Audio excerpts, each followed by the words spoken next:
որովհետև կարծում եմ, որ սրանք այն նվազագույն անհրաժեշտ պայմաններն են, որտեղ բիզնեսը կարող է եւ պետք է իրեն հարմարավետ զգա։ Նաև ուզում եմ ասել, որ Հայաստանն ունի որոշակի տնտեսական առավելություններ եւ ձեռքբերումներ վերջին տարիներին եւ հատկապես նորարարական տեխնոլոգիաների ոլորտում ուզում եմ նշել արմատ լաբորատորիաները, Թումո ստեղծարար կենտրոնները, ուզում եմ հիշատակել, որ Թումոյի հաջող փորձ այժմ կիրառվում է Փարիզում, Բերլինում, Մոսկվայում, Բեյրութում, Կիևում, Տիրանայում, կարծում եմ կարելի է դիտարկել նաև Վիեննայում եւ այլուր Թումոների բացման հնարավորությունը։ Ուզում եմ նաև ասել, որ գիտեք իհարկե, որ Հայաստանը նաև Եվրասիական տնտեսական համագործակցության կազմակերպության անդամ է իր որոշակի առավելություններով, իր 180 միլիոնանոց շուկայով եւ կարծում եմ, որ գործարարներ այս հնարավորությունը եւս կարող են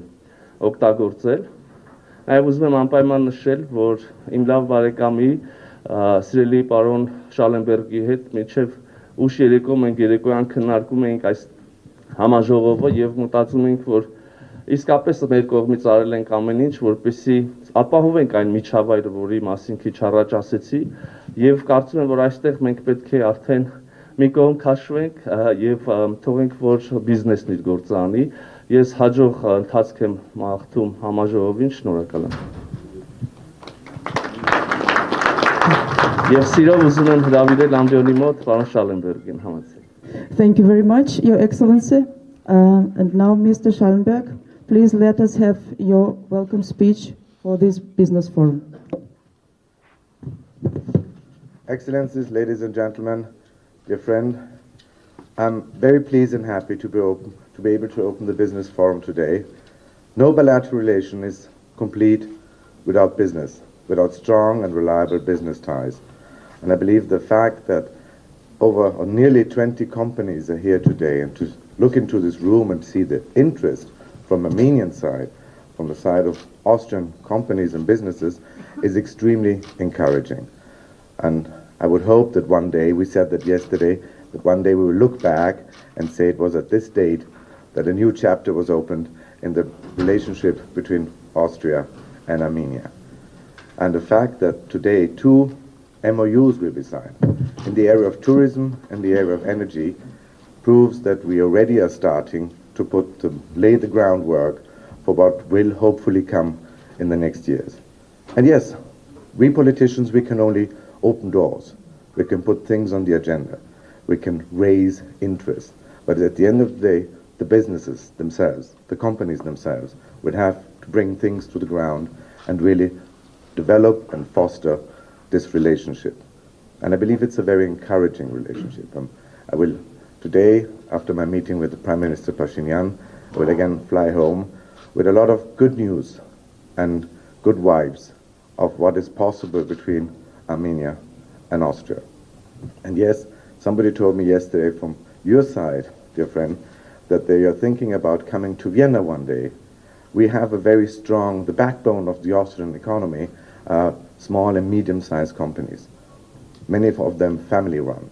And I believe it would be wise and intelligent to come to Vienna too, to present the case of what is possible of investments and partnerships and mergers and acquisition between Austria and Armenia. So I'm extremely pleased to be here today. Thank you all for the participation. And I'm very thankful to the Chamber of Commerce too. This is really a perfect pair running. We are exercising not only in Armenia, but around the globe. And you might be aware that in the Foreign Ministry and the government, we started a couple of months ago a program we call Refocus. We all have been hit by the pandemic, some worse than others, but our aim is to get out of this pandemic stronger than before, to really have a kickstart. Austria is dependent on export, and Armenia is definitely going to be on our map in the coming days. Thank you very much. Thank you very much. And now, ladies and gentlemen, we will immediately start with the signing ceremony of following documents. So first, I may invite for the signing the representatives of the company Myler Mountain Resort and of the company Doppelmayr Seilbahnen. And I would like also to invite Your Excellency ministers and also the co-chair of the Armenian-Austrian Commission on Cooperation.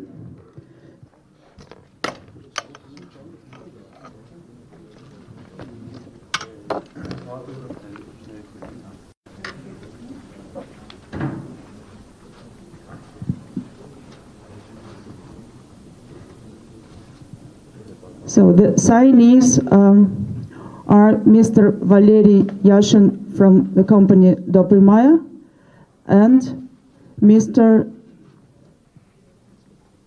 David Darbinyan from the company Myla Resort Aragatson region, Armenia. So the next signing goes by company Voigt Hydro and the International Power Corporation. May I invite the signees, please, for the signing. Mr. Artashes Kirakosyan and Mr. Leo Henninger.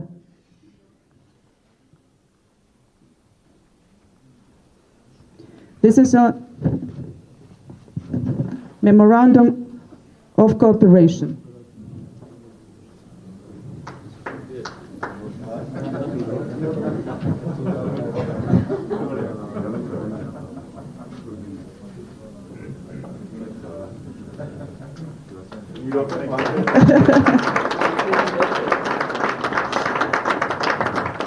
So, and the third document to be signed is the protocol of the 8th session of the Armenian-Austrian Intergovernmental Commission on Economic Cooperation, which is signed by the co-chairman of the Commission, Mr. Rafael Gevorkyan and Mr. Florian Frauscher.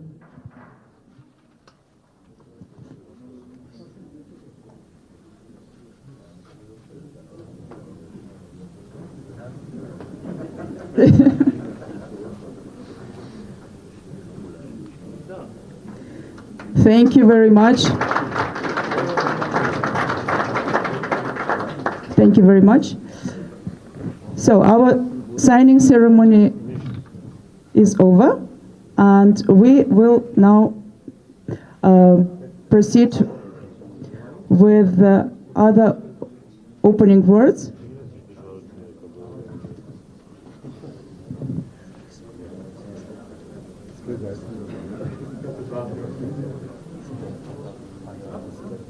Oh, I'm sorry. Ladies and gentlemen, we have now a small pause, about a couple of minutes, and then we will continue with our business forum, right?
companies and businessmen from Armenia. I'm really proud to be head of the biggest business delegation since years. And starting yesterday, we had a very warm welcome for your foreign minister. And afterwards, we had productive discussions, open discussions at nearly every ministry. You mentioned already some details, and we had a lot of good vibes in the room, let me put it this way. In these discussions, we underlined the big topics we need to work on.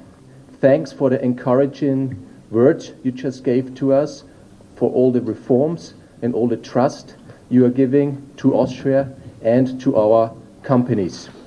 Just to name a few highlights and topics we discussed yesterday. Infrastructure projects, especially renewable energy, hydrogen, power plants were mentioned. Projects in the health sector were also a big topic with one ministry.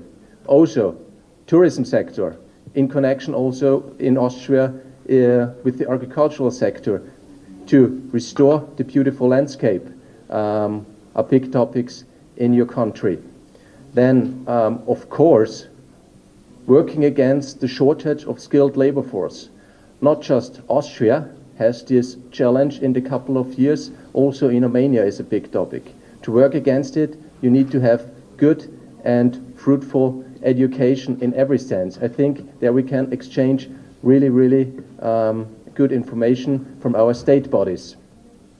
And of course, last but not least, today is probably the highlight for every business delegation. Today at this business forum, we cut the red tape, and minutes ago we saw what it means, just signing contracts and doing business together. So I'm really proud that we have more than 100 B2B meetings in the next couple of hours.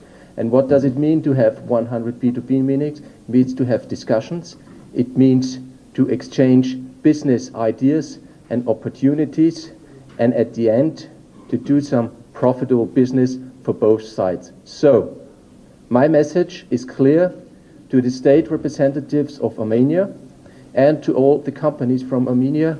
Please make use of the Austrian government. Please make use of the Austrian Chamber of Commerce, what we can deliver, and please do business with the Austrian companies in every sense of the way. Thank you very much, and I wish you all a very productive day, and at the end, good business. And in times like this, please stay safe and stay healthy. Thank you very much. Thank you very much, Mr. Vice President. And now, ladies and gentlemen, the official delegation has a very tight program. So one of the Armenian-Austrian projects. That's why we will now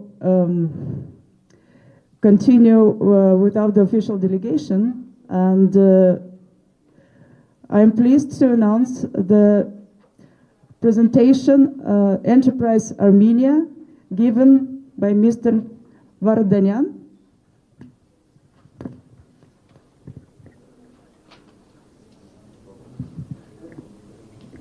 Thank you so much.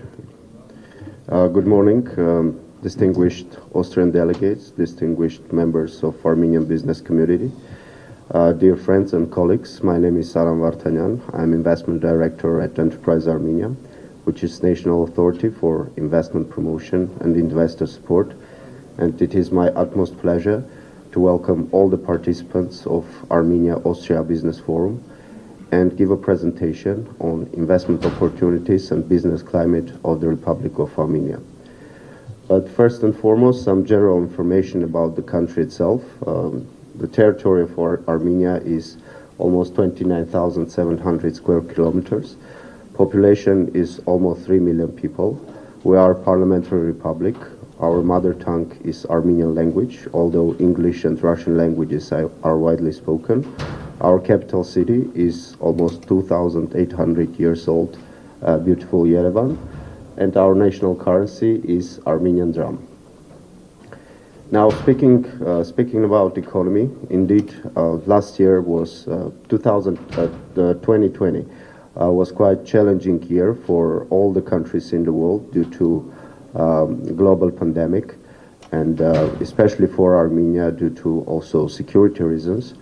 And indeed, the dynamics of the economy has been slowed down, and as you can see, in consequent years, we were recording GDP growth of, in average, at 6%. But in 2020, we had a decline of almost 7.5%. But already during 2021, we have registered economic activity at the rate of 5.8%, which basically means that the economy has been recovered, and we are moving forward in this very aspect. In regards to overall the composition of our national economy, on the slide you can see that the main contributors to our national domestic products are the sectors of industry, agriculture, construction, services, and trade. Economic rankings are very important to describe overall business climate in Armenia. And as you can see, we are registering very high positions. In the index of economic freedom, Armenia is 32nd among 178 countries. And according to OECD FDI Regulatory Restrictiveness Index, Armenia is among top 10 countries with the most open, with the country with the most open FDI rules. And among these 69 countries, these countries include all OECD countries as well as G20 countries. Even though the 2020-2021 were challenging years, both in economic and security aspects, all credit ranking organizations, reputable like Fitch, Moody's, and Standard & Poor's, have kept their outlooks at a stable or even positive with the same rankings as it was before in pre-COVID times. Now, on the previous slide, I said that according to OECD FDI Regulatory Index, Armenia is ranked among top 10 countries with the most open FDI rules. This is just because our FDI legislation is one of the most liberal and open in the region and also in the world.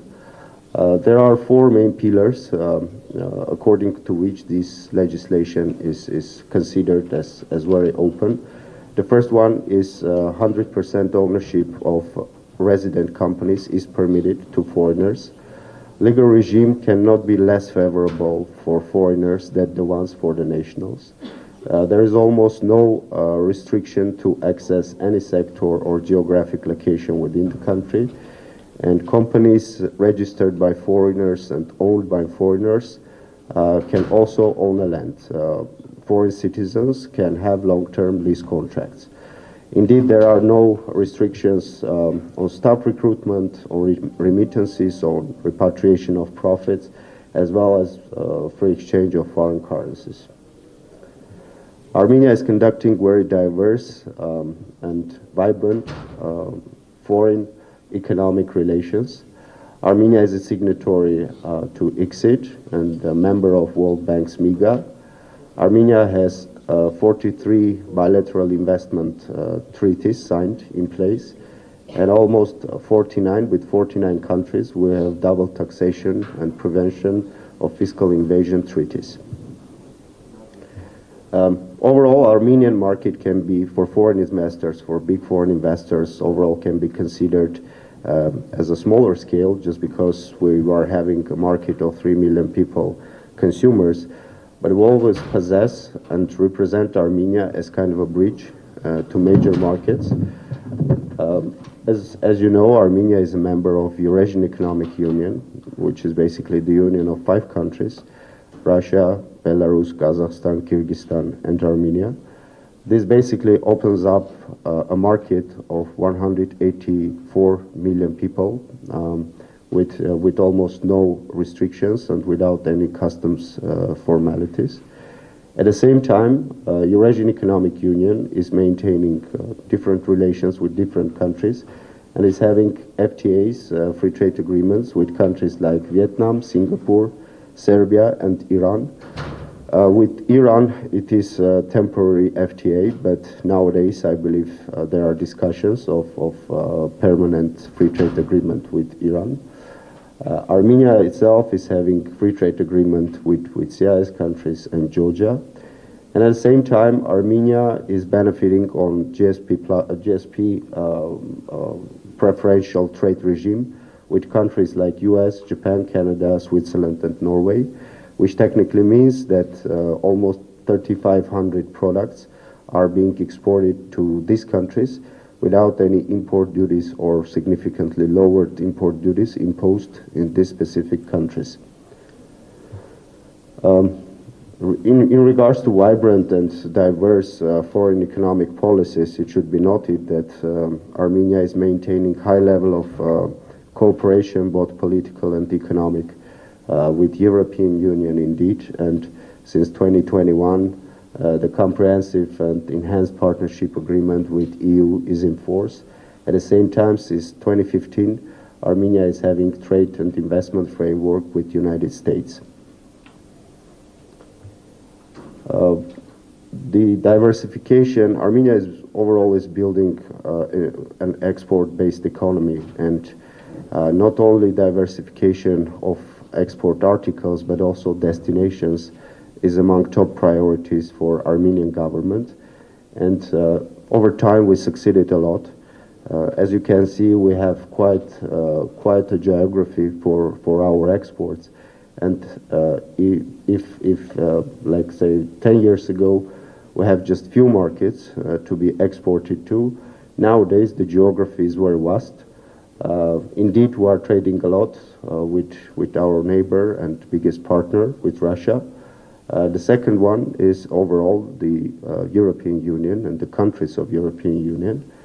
But at the same time, during these years, we have opened up new markets like China. China is having a significant amount of Armenian exports, almost 11%. At the same time, we export a lot to the Middle East countries. For this year, you can see on the diagram that 2020 was again the year of economic decline, and it was also in regards to exports, where the decline of exports of around 3.9%. But already in 2021, you can see that we have like an unprecedented growth of exports from Armenia, and in total, for the first time in the history, we exceeded $3 billion of total exports from Armenia. The main exportable articles are minerals, processed food, apparel and textile, and precious, semi-precious, and non-precious stones and jewelry of it. Here you can see the trade balance between Armenia and Austria. Figures indeed are very modest, but at the same time, these figures really hint us that there is huge untapped potential and a lot of potential for our countries to intensify our bilateral economic relations and to really enhance and improve this trade balance.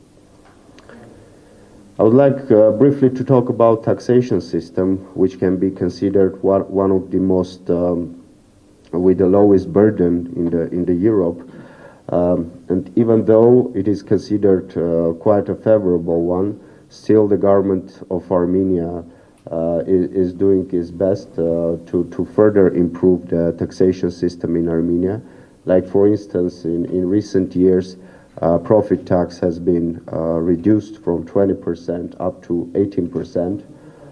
Personal income tax, which was previously a progressive one, reaching up to 36%, nowadays has been lowered to 21% effective 2022, but it will continue the decrease to the level of 20% by the year of 2023. Dividend tax is 5%, VAT is 20%.